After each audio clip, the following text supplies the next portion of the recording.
One thing I've noticed about our contemporary liberal democracies in the Western world is that populations in them get lazy and inattentive about the operation of the institutions of their society. Partly for a good reason, which is, we're all busy, we've got our families, we've got our work, we're going away on holiday. We don't want to have to think about politics all the time or watch our politicians all the time or make sure that our courts are working properly all the time and so on.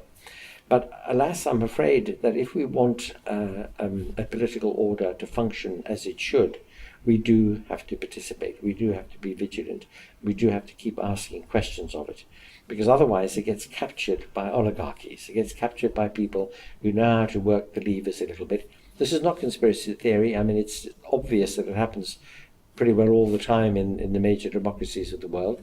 In the United States of America, politics has been bought by money, by big money. It's possible there, in effect, to buy high office if you've got enough millions of dollars. So, for example, in the United Kingdom, the problem there is that Parliament, which is meant to be the sovereign body in the state, has been kind of hijacked by the party discipline system. So now the executive, that is the government of the day, can do more or less what it likes, because we don't really have an independent, thoughtful, questioning, challenging, holding to account kind of parliament. And this is the result, in a way, of allowing that institution to slip more and more and more into the hands of what is effectively an oligarchy. This point, by the way, is out there in the public domain.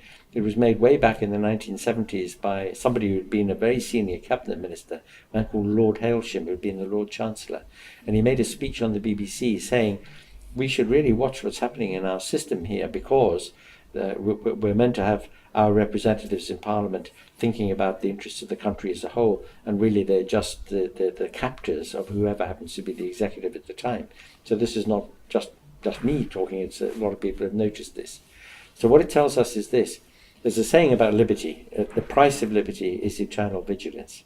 Well, the price of the well-functioning of a political order is vigilance. We've all got to be watchful, we've got to be participants, we've got to be intelligent voters, and we've got to speak up when we think that things are going a little bit off track, because they so easily can. There will always be interests in a polity that will want to take that polity in its direction, whether or not it's in the interests of everybody.